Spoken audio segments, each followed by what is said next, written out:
Welcome, everyone, to Healing Wednesdays and the Circle of 12. I am Lee Carroll. And I am Monika Muranji. Well, we're back yet again. Every Wednesday evening of the year, we come together with special guests, questions and answers, discussions, meditations, and, of course, channeling. This is our once-a-month free meeting. So, YouTube subscribers, welcome. Also, welcome to all of you who are joining us for the first time from anywhere in the planet, anywhere. And our diagnostics kind of show that there's a lot of you that have that. A special welcome to our wonderful members of the Circle of 12 who receive one of these programs every single week of the year. If you're not a member, but you follow the Circle of 12 on YouTube, well, this is your 23rd free program. How awesome is that? But if you are a member, this is program number 89. How amazing. All members receive access to every Healing Wednesday program we have ever done. And the library, it's building all the time. In addition, our members receive many extras, including a full index of all the programs. And of course, the YouTube library is also growing and growing. And this library never expires. You can watch these programs, of course, as long as you wish. So, YouTube subscribers, please take a look at some of the great programs from the past. Perhaps you haven't seen them all, and some of them have wonderful guests you may not even know about. And of course, it goes without saying, but I'll say it anyway, click the subscribe button and be a regular part of this profound and free experience. Now, before we do our normal question and answer time, I wanted Lee and I to share some quotes because we also become inspired by you, by others, by the work of others as well. So here's the first quote that I want to share with you. I hope you feel inspired by it as well.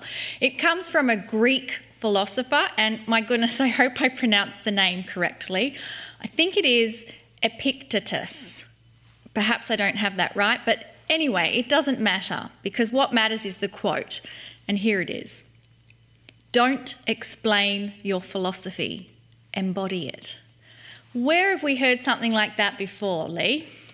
Well, over and over and still, Klein tells us that our best testimony to what we actually believe is, guess what? Our behavior. It's how we act. It's not an evangelistic posture. Without telling anyone about yourself or what you believe or what you're about, people around you should be able to see that you are compassionate and a caring person. If they want to know more about how you made that work, let them ask. We're not about evangelizing our belief. We are about living it to help humanity. And here is another quote that I'd like to share with you. And this one comes from Sri Ramana Maharshi, and he was a South Indian mystic.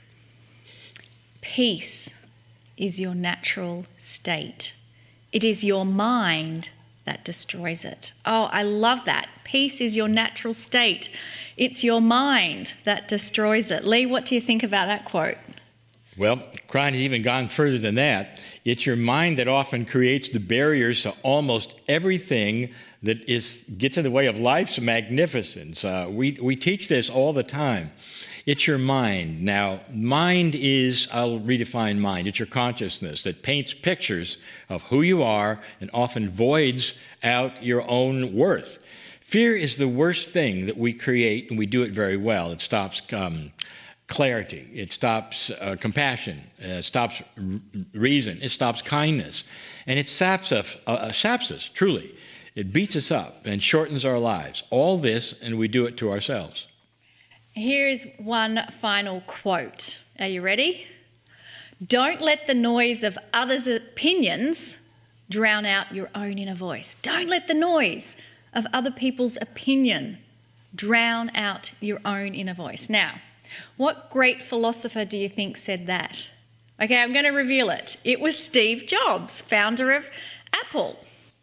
I think this is a great saying for everyday life. In these days, we are often, and here I'll use the word again, beat up by others' opinions and other people's truths. It comes at you from friends, from media, pressure from our own culture. Soon, we are believing whatever is the consensus reality of the day. Klein tells us, let intuition be your guide, not the news or your friends. How does something feel to you? What does your inner guidance tell you. I think Steve Jobs lived by this, and it's what made him so different. Major industry consultants regularly told him what would not work. And he went out and showed them that not only did it work, but better than anyone ever thought was possible. I like that. I would love to have known him. So let's now go to our question and answer part of the program. This question comes from Jonas, and Jonas is in Denmark. Jonas is asking, is the power of one real? Can one person really have that much influence on the whole? Jonas, yes, one person can have that much influence on the whole. It's the very kind of question I think I would have asked many years ago when I started in metaphysics, because it's a hard thing to grasp. But the short answer, again, is yes, yes. But I want to give you some reasons and examples of why this could be true. And some of them are metaphoric, but I want you to hear it.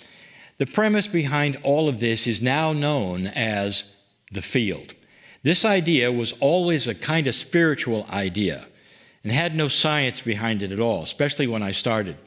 But in the last decade or so, all this has changed. The whole idea or premise of the one affecting the many by themselves is now being seen and recognized as, ready? Measurable energy. Now, in September of this year, not too long from now, I'm going to participate in an experiment to validate this very thing. Premise. Question. Can I sit in my studio in California and affect the health in patients in a hospital overseas? Oh, even as I speak to you right now, this audience that I am streaming to, this entire program at this experiment is being set up. It's being seen as an energy experiment. Consider for a moment. Pretend you have a bathtub filled with clear, hot water, and you put a few drops of red food dye into it. Just a few drops. Now, come back to it later without ever disturbing the water and see that the dye has migrated everywhere and the entire bathtub is now pink. The few drops of red dye diffused with every molecule of water in the tub by itself. Now, this is just a metaphor, an example of how the field works. But in the case of the field, we're dealing with multidimensional energy, consciousness. This is the basis of Lynn McTaggart's work in The Power of Eight, and also what she has been doing for years in the measuring of how intentions in one part of the world affect another part. There's a lot more, but there's not really time to give it here. But you can tell I'm excited about this whole premise. The answer I want everyone to know, including you, is that just one of us is like that dropper of red dye. Think for a moment. Did you know that identical twins can often sense the same thing instantaneously on opposite sides of the planet? There's research on that. This is the same kind of process that is involved in the field. And I'm very much into learning and studying that. There's definitely more to come on this, and for those of you who are on the Cryon email list, you may receive, and I hope you do, more information about this experiment and how it will unfold. Thank you, Jonas, for this great question. This is something I would love many to know more about, the field. And now we're going to take another question. It's Bruce from Connecticut in the US, and Bruce is asking, do we send light into the grids automatically when we're being creative, when we're laughing and happy, when we're meditating and being quiet, or do we need intent to send light? That's a great question. It's great. And Bruce, the question is actually very related, as you probably can tell, to the last one.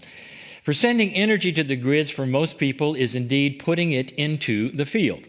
Even in metaphysics, we're beginning to understand more about the science of what might be happening there. So our definitions and the words we use are beginning to be refined, and they better reflect what we now understand about this energy. To answer the question, let me give you some real-world experience that many of us have actually had. Did you ever walk casually into a room? Maybe you're just happy and all, and it's right after two people have been arguing, and they're standing right there. Wow. The energy in that room is palpable. You can feel it. Has this ever happened to any of you listening? I think the answer might be a resounding yes. So let's stop and ask a question. Did the arguing people intentionally send the energy of their frustration and anger to the room? The answer is no. No. They were just there by themselves, angry with each other, and they were arguing with each other. However, the energy of the event itself went right into the field in that room. It's our example. Hopefully you've had that experience, so you know what I'm talking. You felt it. It was real energy. Many of us have experienced. Many of us have had this thing, this whole deal, and it affects us. Sometimes a lot. Sometimes we remember that for years. An empath will walk into an area and then walk right out again due to the kind of energy that they can sense there. Bottom line, the emotions and thoughts, even marginal actions you may have, affect everything around you. It goes into the field. But the field is not a bathtub. It's a multidimensional energy that encompasses the entire planet instantly. Remember the identical twins example. Now, we can even measure it now with instruments. I love this part, that science is beginning to play in all these things that used to be spiritual in a way that there was no proof. It was just there. We all knew it was. I love that part where science is able to make this, I would say, believable in a formerly intangible area. Remember, I've come from an engineering background, so as this becomes proven, I'm very excited. Klein tells us that not all conscious energies are alike. You know that. But some are far more powerful than others. Now, the power of compassion and kindness, the realization of profound things, it can bring an entire audience to its knees. I've seen that. It's true. Fear can scare people, but love brings them together in remarkable ways. Meditation, quiet celebration, thankfulness, they can create what is called coherence. This coherence can be measured with instruments that analyze heart rate variability, as researched by the HeartMath Institute. We talked about that before. And this coherence spreads to others in a group by itself. The answer to your question is that you and all those around you are actually transmitters of energy through consciousness. If you're joyful, you transmit the energy of joy. If you're compassionate, you transmit that beautiful energy as well. If you do it in a group, it's even more powerful. We are magnificent humans filled with abilities to help humanity in so many ways. So, like the red dye diffuses automatically, so does our joy and our laughter, without any need to intend it somewhere. You can intend it, and that even focuses it, but it's almost automatic as we live our lives in the purity of compassion and joy. Bottom line, laughter and joy spreads. It's far more contagious than fear, and that has been seen and measured.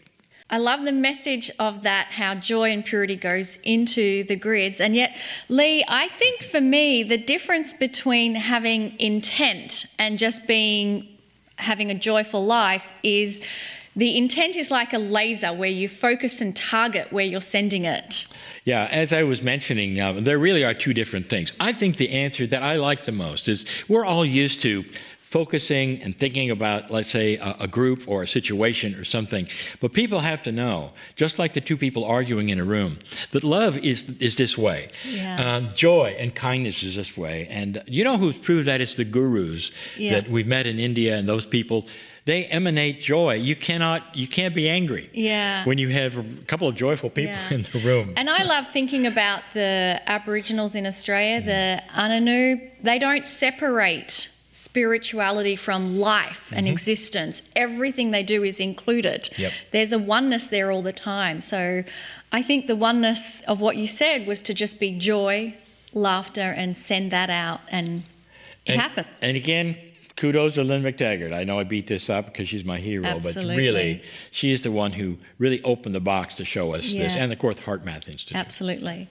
So we're going to do a brief meditation before the channel now. And earlier this week, I woke up where I was feeling less than. There's some things where I've been working on, such as my weight. And you do all of these things, and you wake up sometimes thinking that all your efforts are not doing a single thing, and you feel discouraged and hopeless. And as I said before, you feel less than. And so as I was sitting there in that victim stage, I started to think, well, how can I shift this? And so I invite you to join me in this process that I did for myself, in hopes that you can shift whatever it is in your life right now where you're feeling less than or hopeless about, whether it's not having enough money or whether it's not having the health you want. Join me in this and just see how it feels for you and whether it shifts things. And so I invite you to close your eyes and think of those things that make you feel less than, those feelings that you have, and those feelings are very, very real. And what we're going to do is grab those feelings and we're going to give them a shape, or we're going to give them a colour, or we're going to give them some kind of identifying connection. And we're going to place that feeling down onto a piece of paper that's in front of us. We're just going to put that down because it's real. We're not going to try and get rid of it. It exists. And then if there's another feeling that you feel, like a hopelessness feeling, we're going to give that a shape and a colour or a dimension and place that down into the paper as well. And just trust that your own innate wisdom knows the types of feelings that you want to release. And if there's any other feelings throughout our system that we want to release, we're going to just grab them all now and put them onto that piece of paper in front of us. And now what we're going to do is wrap up that piece of paper. We can even put a string around it and tie it up. And so now we have this package we've created of our very real feelings and emotions. And we're going to gently hold them up and release them to our entourage that's made up of our loving guides that are there to help us. We can release them to Carroll. We can release them to the angelic realms. Spirit is always ready. All we have to do is ask. So, dear Spirit, dear Carroll, dear angels and guides, I release this package unto you. And as they take that package from you, it's gone. You've released it. It doesn't belong to you anymore. And now that that package is gone, feel into that lightness that accompanies releasing that. And with gratitude and thanks, thank you. Thank you, dear Spirit. Thank you, Carroll. Thank you, guides and angels, for taking that package. We are now in a posture where we can receive something that they wish to give. And so you may even wish to hold your hands out as they metaphorically hold up a jug that they're going to pour over you and shower you in the blessings of infinite love that they have for you. All you have to do is receive that outpouring of love and blessings and benevolence being given to you, so that every cell in your body in this moment can feel that sense of peace. Feel that sense of wholeness and well-being. And in love and gratitude, we say thank you, thank you, thank you for giving us this love. And now that we have received that gift to ourselves, we know we can do this any time of the day that it is needed. And in gratitude, we now say, thank you, Carroll, for delivering your beautiful messages to us through Lee. Greetings, dear ones. I am Cryon of Magnetic Service. For many years now, we have been talking about what is happening on the earth currently. Not specifics, but in general, a shift of energy that would affect everyone. Everyone on the planet in some way starts to understand things have changed. And not just that which is in your culture. They've changed worldwide. And if you take a look, you'll see that the new normal is here. We spoke those words, the new normal, many, many years ago, before anyone started using it anywhere. But we saw that as something that would be different for you. But we saw it in a light that the change before you would result in a grander earth. Now, this has always been the controversy. The controversy of almost any of those who would watch this particular program or have followed any of the channelings I've ever given. The controversy is this: how is it possible, Cryon, that you could say that this planet is receiving light when you take a look at what's going on? And so for those of you who perhaps are new to this entire concept, I have spoken of the shift that the ancients have predicted, and it's here. It is not from Cryon. It's astronomy. It has to do with the Mayan calendar. It has to do with all those all over the planet for hundreds, if not thousands of years, who saw this coming in the precession of the equinoxes, and it's here. Some of you have related that to the 2012 experience. It's bigger than that. It's a 36-year window of change, of shift, and it's here. You're in the heart of it now. And all of this, dear ones, is the result of a changing consciousness, because light will win. But light will win, and in the process, as it starts showing itself, that which is negative, that which is old, that which is the old way of things will object. And it's objecting right now. You see that. There are those who want to pull you backwards. And this isn't just going to be that which you see between countries, perhaps on the world scene at the moment. It's internal even. There are arguments within yourself. How do you like the new normal? How are you doing with the new normal? Did anything happen in the recent year or so that you lost friends over? Were there arguments? Were there angers that you didn't expect? All of these, part of the tests that are here. When light starts to occur, how do you treat it? Well, I want to speak to something that is regarding the purity of all of this, that is lurking under the cover of all that you see going on in the planet, and it's for old souls who are studying this and know what I'm talking about.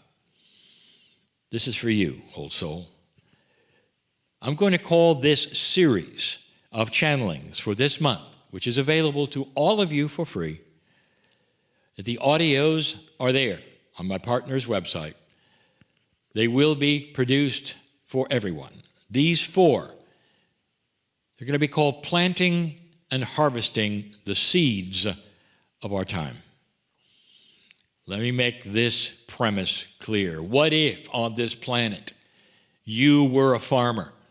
And what if you did your best to plant and harvest on a regular basis, but suddenly something occurs that you'd never seen before? That spring that does more things than it ever has done, that planting time does more things than it ever has done at harvest time. Suddenly, that which you expected in the plentifulness that you would have had all of your lives for the crops that you plant is doubled or even tripled.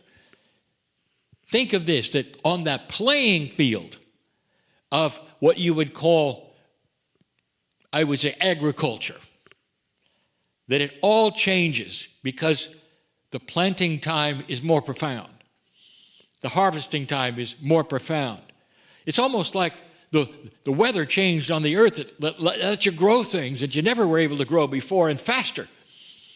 That is the metaphor right now for what's going on with the old soul. You are being given seeds. Then the seeds that you're being given right now are for you to plant and harvest in a very fast return that you've never seen before. You're still in an old energy where you go someplace and expect a result instantly. I need this, I need that. Well, let's talk about one kind of seed. There will be many, and I'm going to extend this into the circle of 12. This planet, you, your life, everyone around you, needs to start seeing and recognizing benevolence. Benevolent change in the way things are, the way they work, the reactions to people, a higher consciousness. I want you physically to see those seeds that have been planted in you as an old soul that you came in with now suddenly are released. I want you to visualize, if you choose, something that every child has seen.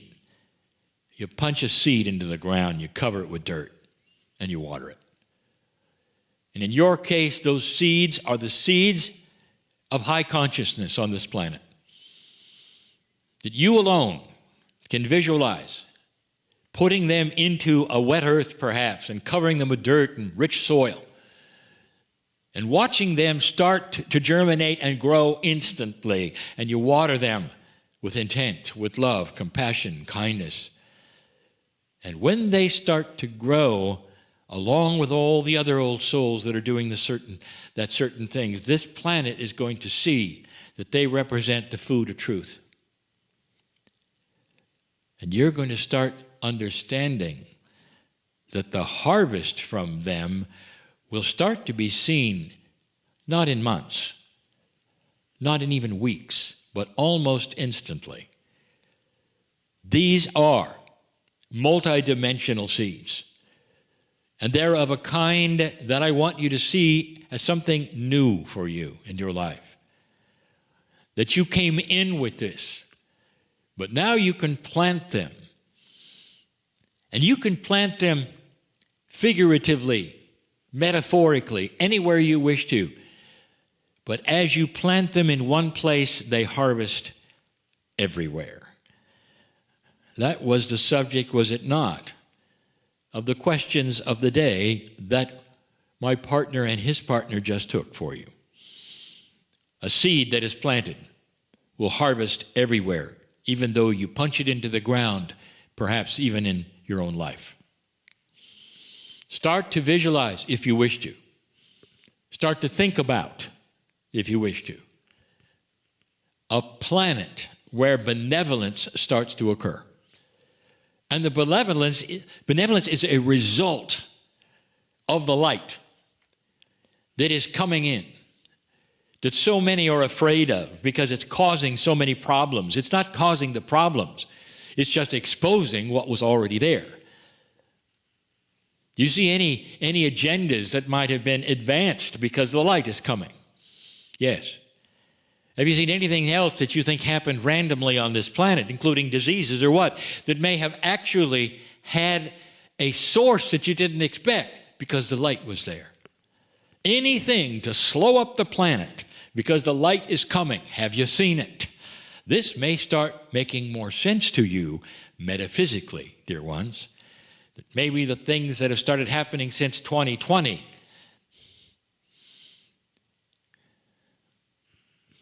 they had something else going on, a result of a little too much light on the planet to push you backwards, to make you angry, to make you afraid, to make you fearful. It won't work because light will show through all of this. But now you understand you are carrying the seeds that can be planted. Think of it that way and you won't feel useless. Think of it that way. Is there something I can do for the planet? Yes. Start pushing those seeds into the ground and visualizing benevolence everywhere you walk, everywhere you are. Benevolence in every system on the planet starts to arrive. That's what old souls do. It's time to sow those seeds. It's time to push them into the ground. This is the shift. I am Cryon, in love with humanity. And so it is.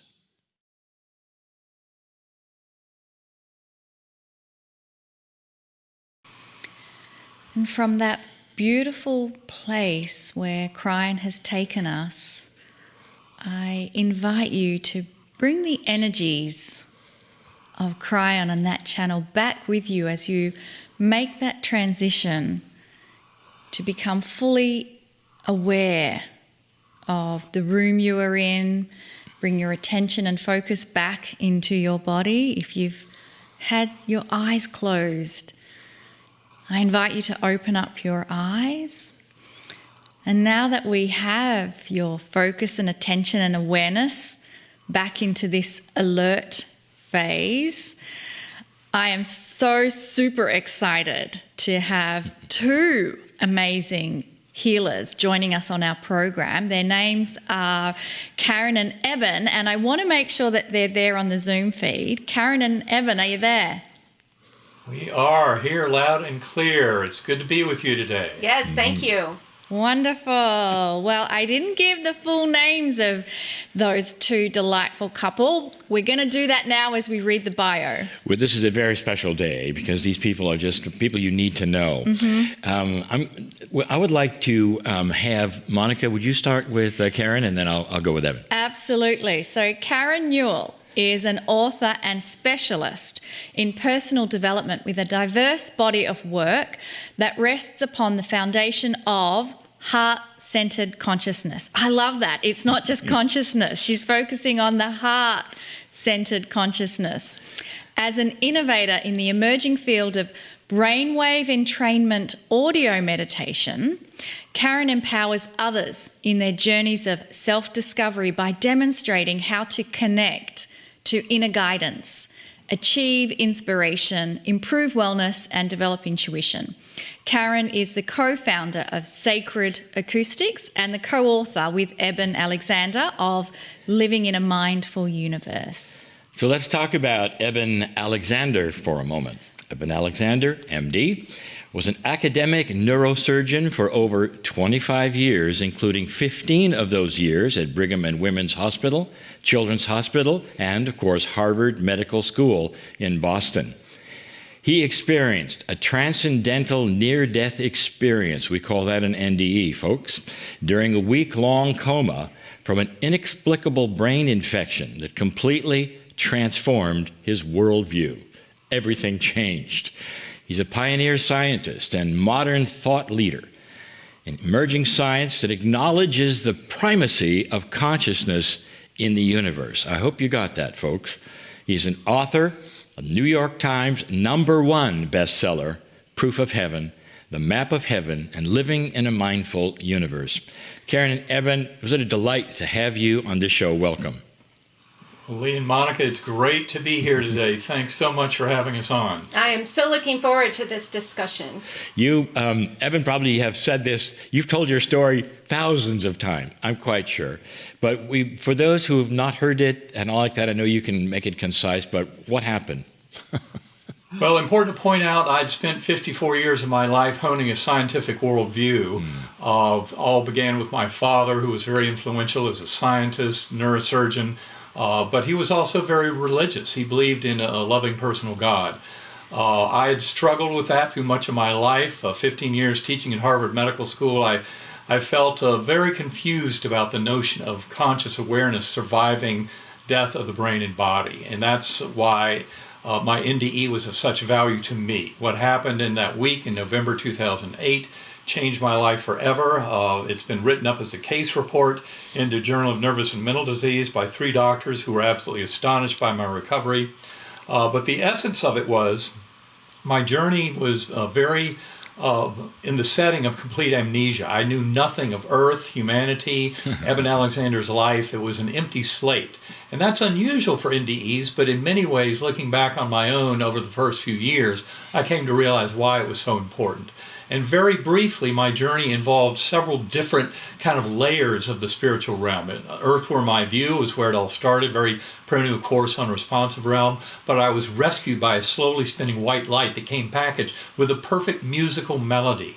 And that served as a portal up into a rich gateway valley that had many Earth-like features. I was a speck of awareness on a butterfly wing, luscious valley and meadow down below with all these souls between lives, lots of dancing and merriment, but it was being fueled because up above were these swooping angelic choirs emanating chants and anthems, hymns that would just thunder through me.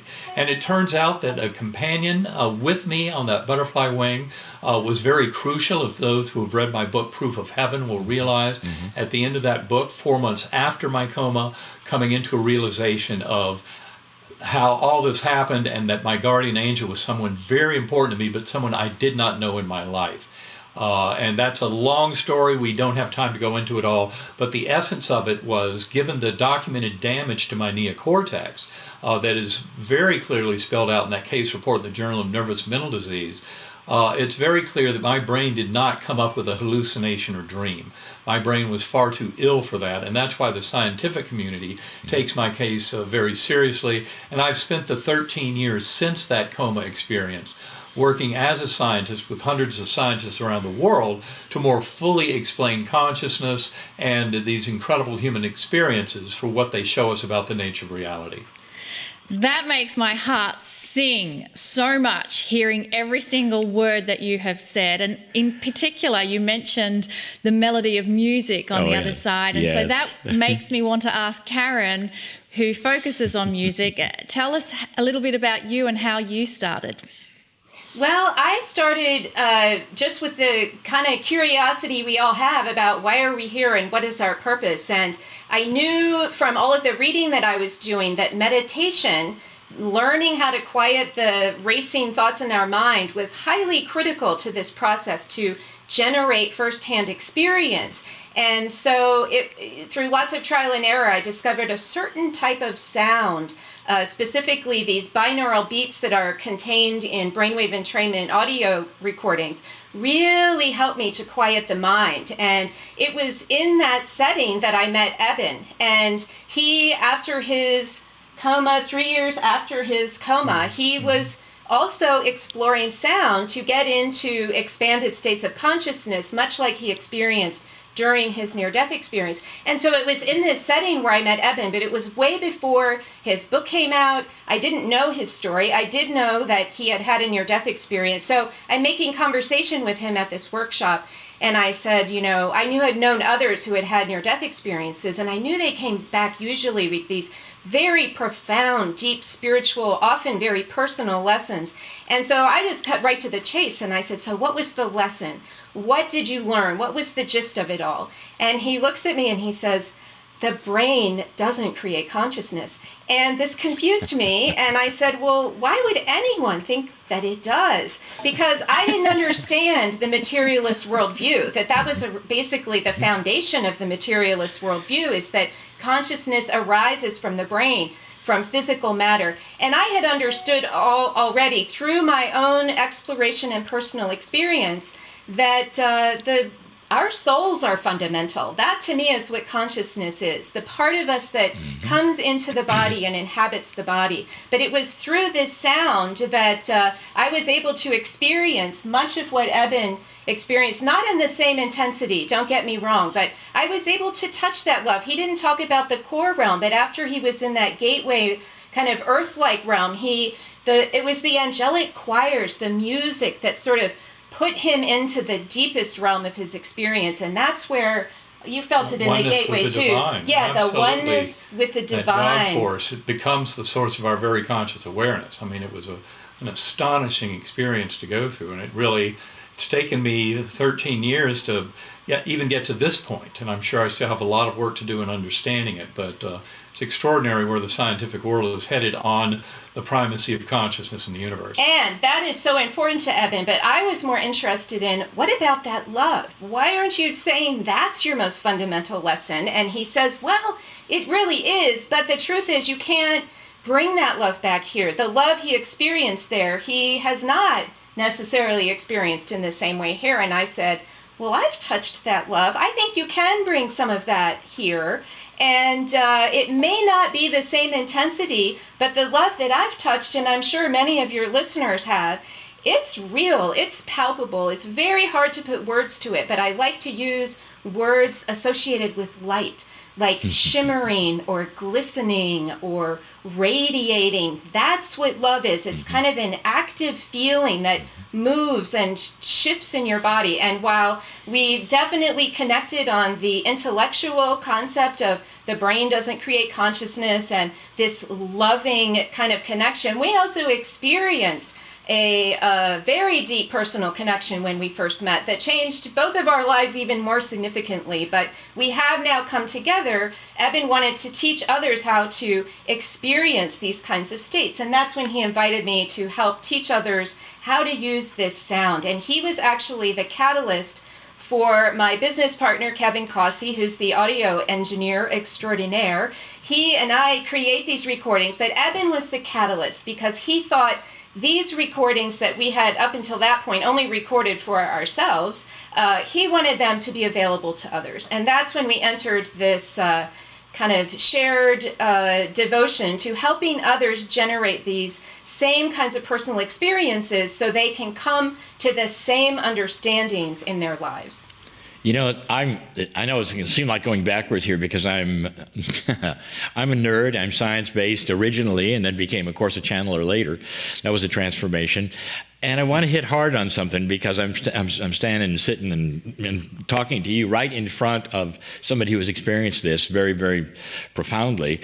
And that is this. Science tells us, and you've already said it, this is a repeat, but I want to hear it again. Science tells us that on death, the brain will create delusional things as a help so that you can die without panic or die perhaps better. In other words, it's chemistry.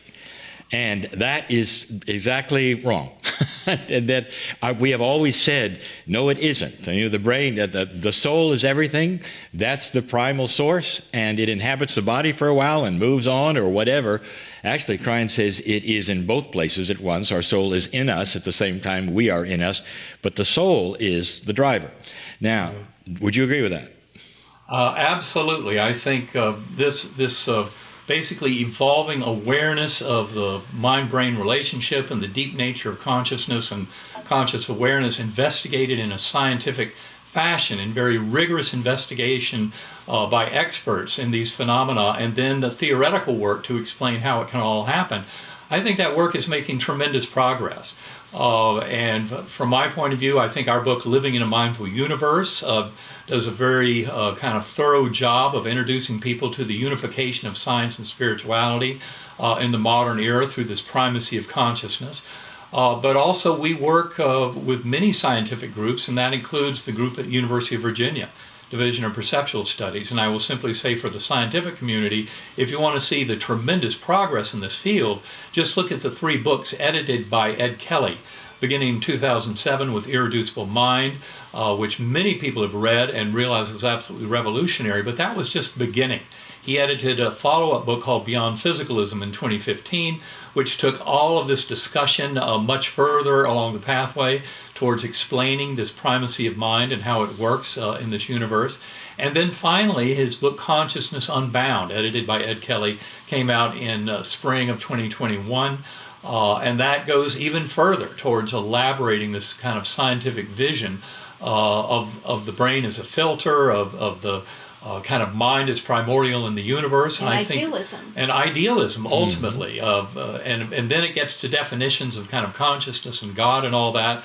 But I think idealism is just admitting that there is, this important top-down causal layer of information, integration, and assimilation in the universe that some might call the mental universe. That's been well described, for example, in quantum physics, from various people like Richard Kahn Henry. But he also calls it a spiritual and mental universe, which I think is really important. In his essay in the scientific journal Nature in 2005, Richard Kahn Henry, who was in physics at Johns Hopkins at the time, makes it very clear that from a quantum physics perspective, the universe is primarily mental and spiritual, not physical.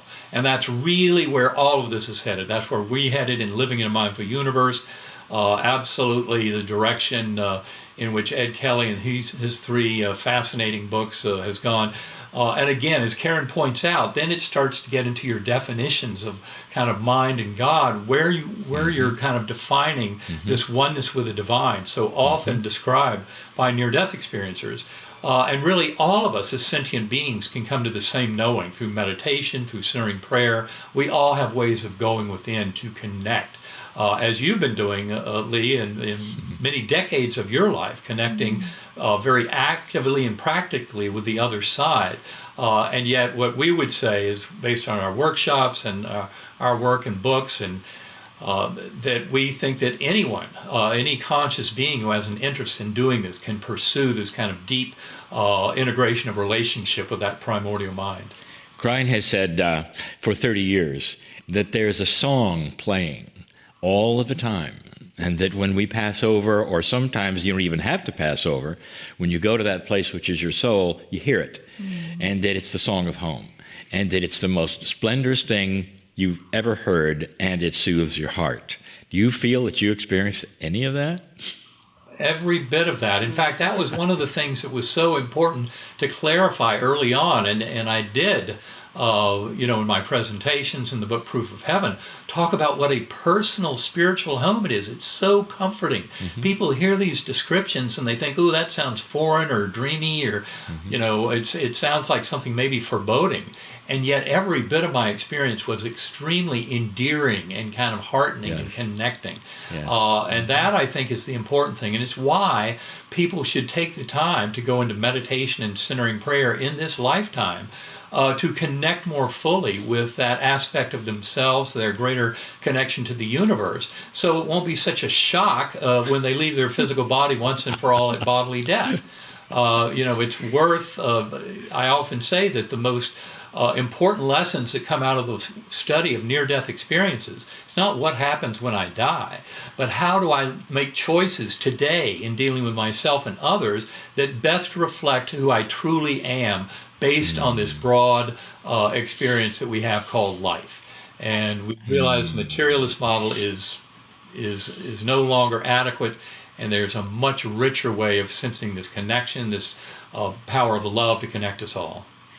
Absolutely beautiful. And I think that's why, Karen, I loved when you have in your description that you focus on heart-based consciousness. So can you just share with us a little more of that verbiage, heart-based consciousness, and what that means to you?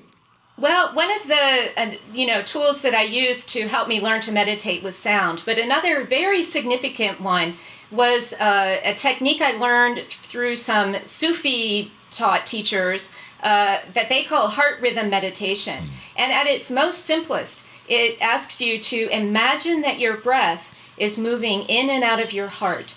And once you do that, at the same time generating, say, feelings of gratitude, then you realize this is the seat of who we really are. When you can remove your awareness from those racing thoughts, conversations you want to have, the voice in your head that tells you're not good enough, or you're not, all of those things. When you can move away from that and feel your way through life, then everything changes. And I would say that there's a difference in the way that you can experience love. I know I have. One is from a sort of an intellectual standpoint, where you make a decision based on practical realities that, yes, I love this person is nice, and I love this person, I want to be with this person. But another kind of love is not intellectual at all. It is a feeling that you get. It feels like a warmth. It usually is involved with connection to another person, much like I had when I first met Eben, when I first met Ram Dass, I had a very similar kind of feeling in my heart. But I've also experienced it with animals, with whales, with dogs. I've experienced it with plants, with trees. Yeah. You can really make a connection to anything without words. In fact, when I took a bunch of courses in animal communication, they always said, ask from your heart. So all of this direction made me realize how critical the heart was. And the research of heart math only confirmed all of it, that our hearts are emitting an electromagnetic field that is based on our emotional state. And that seems to affect others around us. And that is, to me, the ultimate golden rule, is to really have awareness of what's going on in your heart. I know when I first started doing the heart rhythm meditation, I found a lot of hurt and pain and loneliness that I didn't know I had. Once I cleared that out, then my heart was filled with my true essence, the part that knows I'm important, and we all are important. Every soul is critical on this earth because we're all connected to one consciousness. And so when Eben often says we have one mind, I'll say, no, we have one heart, or one spirit. That's how we connect. And this term that some scientists, open-minded scientists, often say, and Eben included, mind over matter. I like to say, well, it's spirit over matter, because mind is where we think those are our thoughts. And it's really beyond our thoughts that the connection to spirit happens. And we get there, I think, very efficiently through the heart. And so that's where we definitely connected that way, and how I try to explain the heart of consciousness. I think that was a great definition, and I love the interplay between it's the one mind, no, it's the one heart. And recently we had a guest on our program also doing heart math that helped her in her process, Paula Connor, and she spoke about the longest journey you ever take is from your brain or your mind to your heart. Now, Eben, you did it in such a dramatic way. Going from the your only brain. way he would have ever been convinced, by the way. Exactly. That is true, but I think witnessing my own kind of struggle with how to present this to the world over the last 13 and a half years since it all happened, Karen clearly played a tremendous role. And I would say meeting her 3 years after my coma, when we were both very interested in how differential frequency sounds could be very powerful at shifting things in the brainstem and setting our consciousness free. I mean, that was one of the biggest gifts. And realizing Karen had lived her whole life as an idealist, which I was just beginning to realize was the correct answer. But then that constant reminder, as this neurosurgeon, I would keep getting up in my head about it all, and that beautiful, gentle reminder from Karen about heart consciousness. Well, the way this hit you, beautiful. The way this hit him personally is that I asked him at one point, because I often ask people this, do you love yourself? And I thought, he's been on the other side, he's experienced this amazing love and describes it so beautifully. And I said, well, do you love yourself? And he said, no, I don't. But he thought about it, actually, and it had to do with the fact he was adopted. And so from a pre-speaking age, he was rejected by his mother, who did love him but couldn't keep him.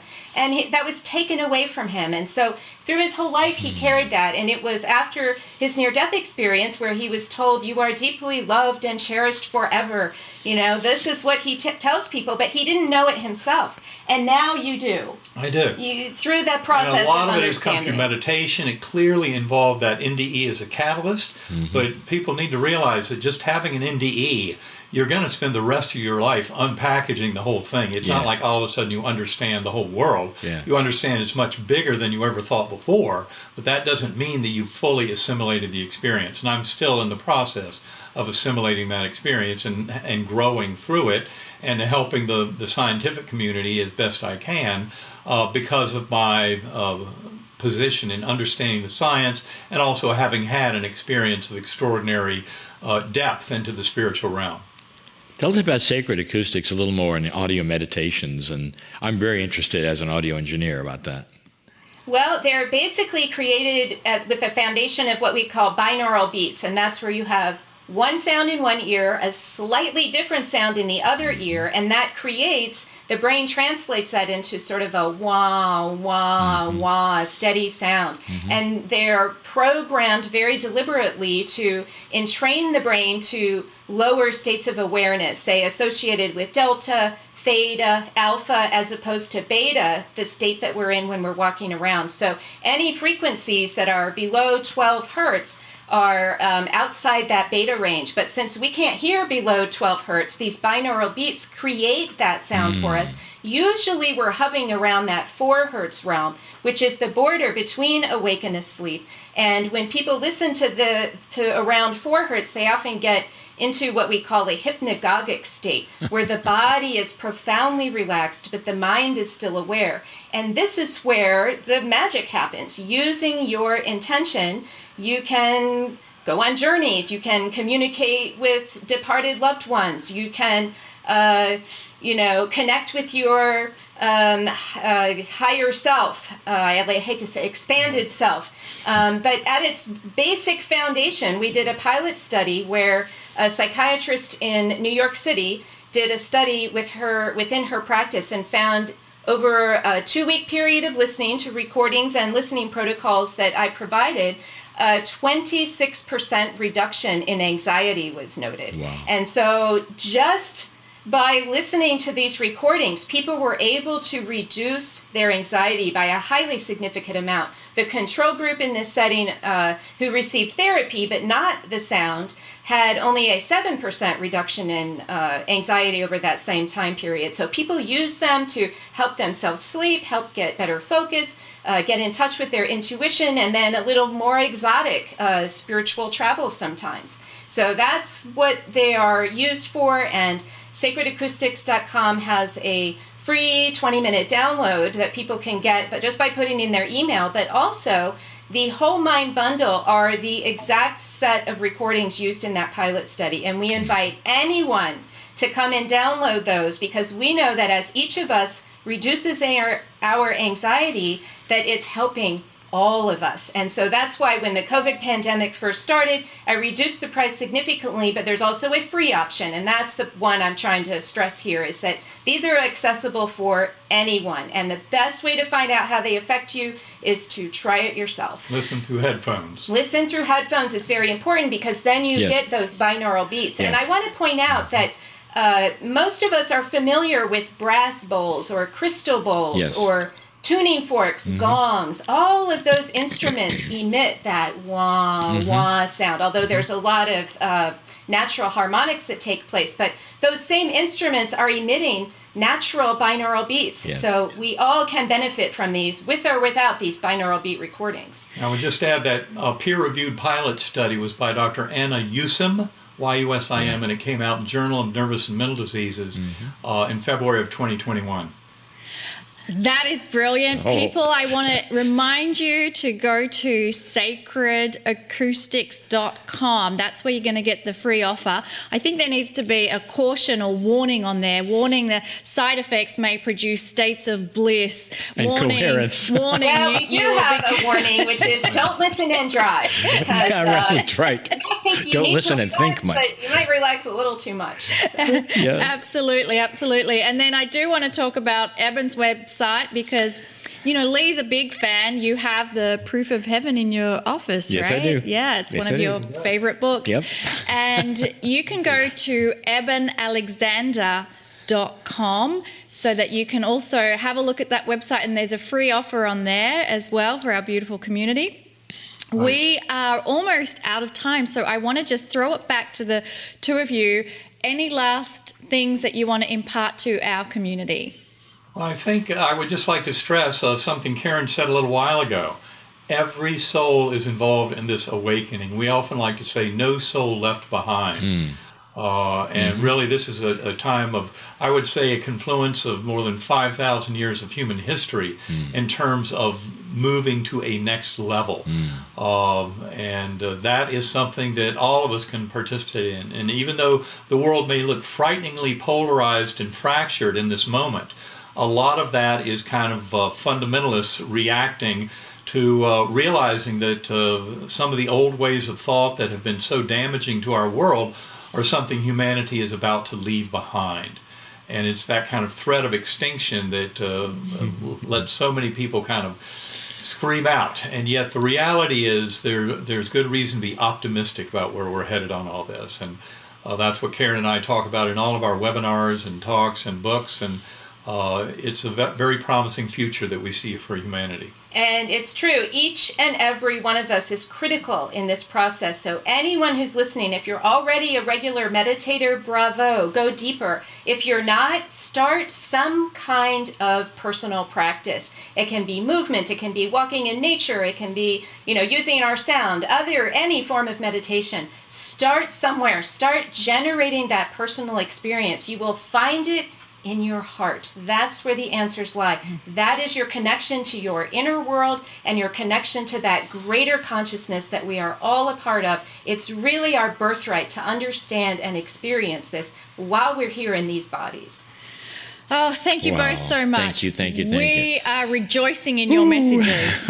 Yeah. Well, thanks for all that you guys do. Yeah, thanks for getting this out to You've the world. been at this and all for you've been years. doing for decades. Yes, Oh, yeah. thank you. With gratitude to you, too. Thank you. Oh, wonderful. Well, in that state of beautiful gratitude, take that with you on this next 10-minute break, and then we'll see you back here for the Circle of 12.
Well, welcome back from break, everyone. It was wonderful to have Eben and Karen. Yeah. You know, each of these guests could have their own show. Absolutely. Their modalities and their processes of what they've known, what they've been through, is very different. Absolutely. And is profound. It's why I love that quote from Carroll, where your personal journey affects others in ways you can't imagine. And It's those absolutely two true. individuals, Karen and Eben, their own personal journey that they experienced, look at how many people they've affected. And I know I said it, but I mean it. I have the Proof of Heaven book is in my house, on my my table. It's profound stuff. Yeah, it is. It is. Well, it's time again to do what we're calling miracle moments. This program you're watching right now is about healing. So we really want to honor all of those of you who really need a healing right now in whatever form. And we're inviting you to participate in this week's Miracle Moments, where all of us can come together to help others and ourselves. I'd like to ask Monika to explain how this works. We know that together that we can create the right energy at the right time for those who are ready to receive it. Our members have a place where prayer and energy requests are made, and we are inviting you right now to join me to honour all of those who have made specific requests, as well as those who are on this planet right now who are in need of healing or prayers or energy being sent to them. And we want to use this group that have tuned into this program to come together in a field of coherence. Well, what does that even mean? It means that you are powerful because inside of you is a spark of the Creator. And that spark is always there at the ready to connect with all the other sparks that are on the planet.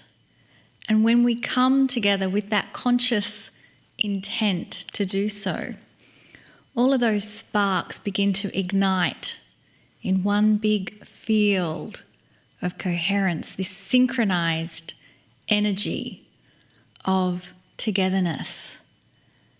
And so when we join in this way and send out energy to those who are needing it in this moment, that wave of energy that we send is amplified because we're doing that together. And that brings us to another phrase that Carroll gives us, which is, you are never alone. You are never, ever, ever alone. You could go into the closet and close the door, and still then you are never alone. You have an entire family with you always. And right now this family is coming together in love and compassion. And as you are sending out that feeling of oneness and love being amplified to those who need it, it's being targeted right back at you. And so take that moment now to feel that wave of love, to feel that eternalness, to feel the truth behind those words that you are never alone. And perhaps that's all that those people in need require right now, to not feel that they are alone, that they have love and they have support. And they do.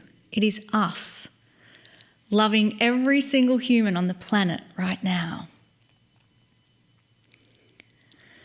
And so just visualize all of us coming together with one massive big group hug, heart to heart, soul to soul.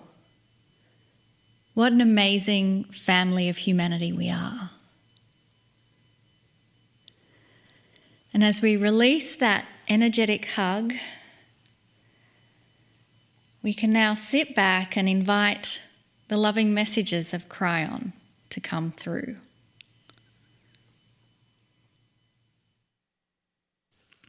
Greetings, dear ones. I am Cryon. Come a little closer. This is the Circle of 12, and it is the first program or episode of the month. Every single week, we have a little journey, and we invite you to come with us on the journey. It's a little different every single time, and there's also some sameness every single time. We said in the channel today that we're going to feature a theme, and that theme is going to echo in these Circle of 12s. In these meditations, we will mirror what happened in the channel to some extent. But the Circle of 12 is different. It's not necessarily a channel filled with information, it's a meditation filled with experience. The invitation for all of you is to go on a journey. The first month that we did this, I remember in the channeling, presenting over and over the question, is this real? Is this not real? For each time a human being closes their eyes and perhaps goes on a visualization or a pretend journey, each time that happens, there is a sense that they are not experiencing anything real. The human being thinks as they are, and that is, they work in 3D while they're awake, and when they're asleep, it's dream time. And they assign to dreams a non-reality. They're simply dreams. And then they wake up and they go back to the real world. This is a hard paradigm to break, and we ask you to very early. Is it possible that the human being can project themselves through their consciousness into that which is real without their body? That's a rhetorical question because the answer has always been yes. There's even a term for it, an out-of-body experience. Consciousness is king. It is who you are. The body comes along with it when the consciousness is in your body. And when the body is no longer involved, whether it's in passing or not, you still are you at the core level. And you can travel without the body. There are those who've made much of this even while they were alive on the planet. There's some of you who can do this. We're asking you to do this every single week. Is it possible that together you and I can go across that metaphoric bridge and it's as real to you as you are in a chair right now, perhaps, is real to you? You define your reality often as being awake in 4 dimensions, being alert, cognizant of who you are and what you're doing. Well, that cognizant of who you are and what you're doing can be done completely and totally without the body. And as you sit there, you can be in 2 places at once. And this we have shown you over and over. The researchers who measure these things know it's real. That's what happens when you expand your dimensionality to being more than 4. When you go into all dimensions at once, which is who you are, and touch the face of God. And what do you mean by that, Cryon? I mean that you move into that which is your soul, the vehicle which is home. That place, if you wish to call it that, that you have come from and go to and from regularly. We have said many times, you are eternal. That which is God is represented in your soul, and you have God inside because of it. You have multidimensional parts of your body, your DNA, all which play a part in that which is possible with your consciousness. Consciousness puts you into the field, a multidimensional aspect of earth and all that is. We have spoken of that. That is also measurable and is even provable. We've given so many examples of how humans have done this for eons. And that's where we want you to be, in that is a belief that you can go to this place across the bridge, which, dear ones, visits who you really are at the core essence. From the beginning, we've asked you to go across this bridge with us into the unknown. And we have labeled this and called this from the known to the unknown. We've also reminded you, as human beings, it's often difficult.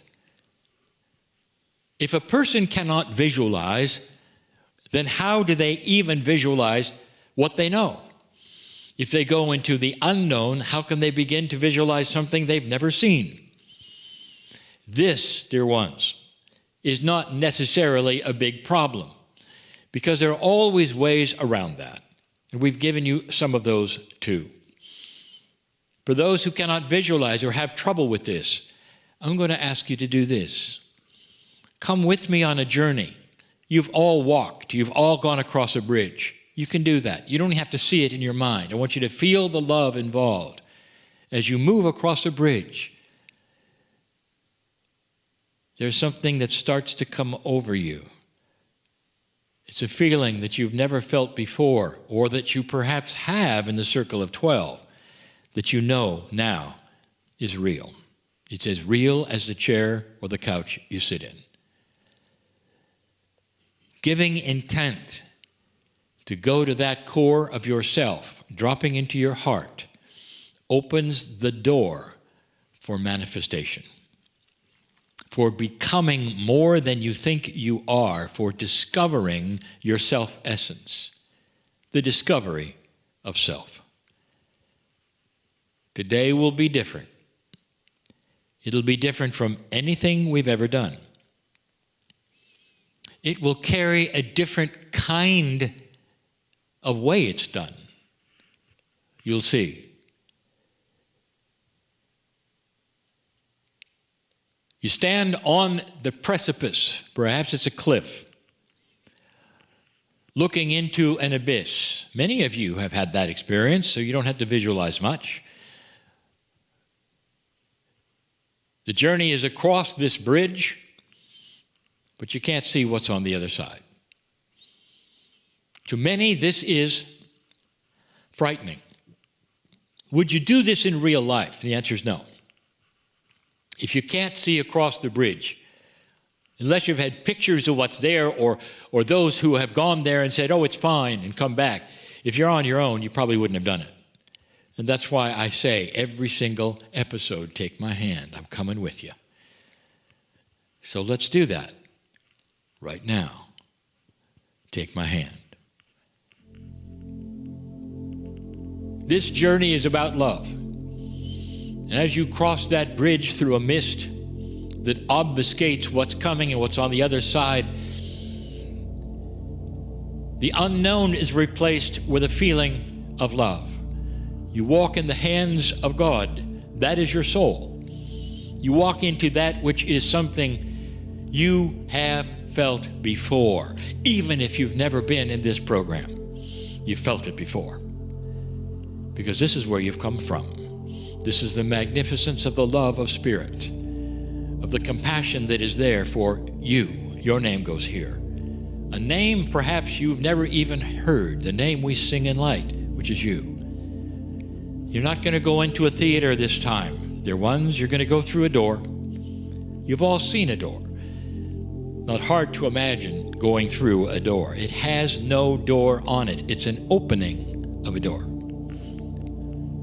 And you go through it. And you come into a very large room. You have been here actually before. There have been some circle of 12s, or you've met many in this room, or one in this room. This is no different. This time, however, there is no chair. But there is someone there, an individual. And this individual is familiar to you. Now, if it were my partner making this journey, that individual would be male, because my partner would want the male guide, the male wise elder. If you're a woman taking this journey, that person will be a woman, because you want that to be your guide, the one who knows you intimately and personally at the soul level. So let's pretend for a moment that this is a story where the guide is a male. And I do that because it's easier to tell a story when you know the gender of who's talking. But it can be anyone you want. So it gives you a clue to what's next. You're going to meet your guide, one of them. It appears to be one of them. So we're going to shift into story mode, which we have done before, perhaps in all the parables, where a man who is a woman is named Woe, and he walks into this space, and Woe is you, male or female, and the guide is there waiting. The guide speaks, "Welcome, dear one. I've been expecting you." You know they've been expecting you. Who are you? You might say, "Who are you?" And the person speaks back to you in a voice that is oozing with love, benevolence, power, and you recognize it so firmly. It melts your heart to hear this voice, trusting. It says, "I am your guides." Did you hear it right? I am your guides. This person is all three, the three in one. This guide metaphorically, metaphysically, multidimensionally is all three of your guides wrapped into one image. Some may say, "Well, how can you be here when you're also on earth with me?"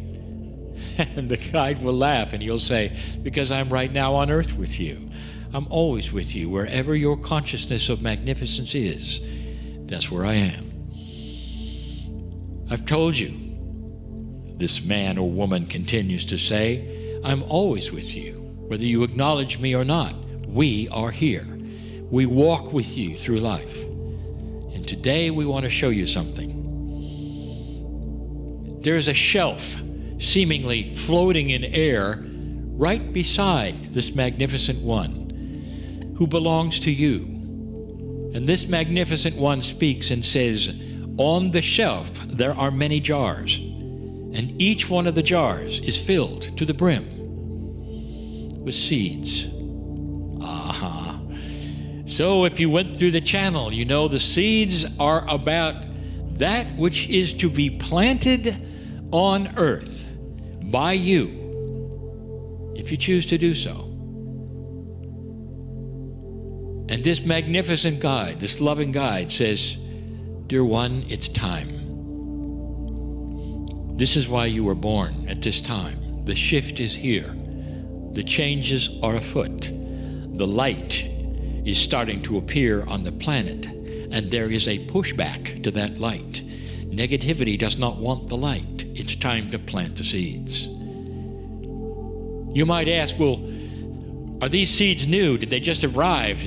Is it something that has just occurred on this shelf?" And the beautiful guide in front of you will smile and say, "Oh no, you came in with these. You came in with them in your last life and even the life before.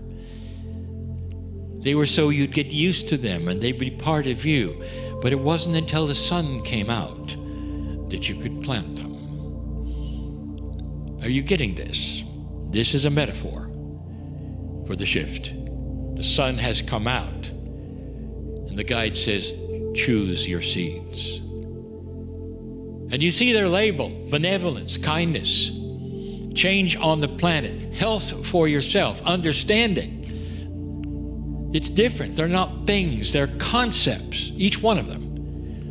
And some of them you see are personal. It seems that some of them are not. Some of them are planetary. You go for the first one. Why is there a difference? Why do Do I select one I need? And then the guide says, this is free choice. It's always free choice. Look at the labels. You glance at the labels and you see, I like this one. And it says, things I should know. And things that will then manifest that I know to the planet. Oh, that's a concept of you in the field, dear ones. Are you getting that? And you choose it. And as you choose it, the guide says, it is done. These are the seeds you will take back with you when you return to your chair. These are the seeds that you immediately will start planting on this earth. And as you go to the circle of 12s for this month, we will reappear. And you will choose other seeds that you need at that time. But the ones you chose this time truly is more about understanding what you need to know at this time for your life.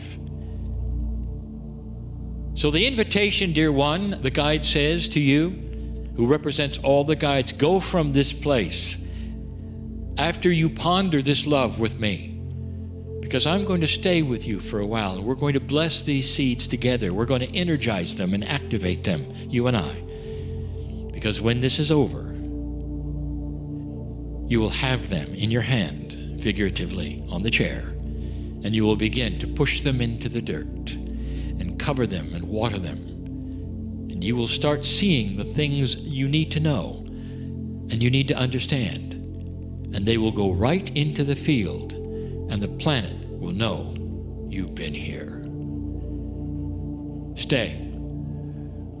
Stay and have these seeds that you've selected blessed. Stay and have these seeds you've selected ingrained into you, activated into you. So when you return, you will not be the same. Stay. And so it is.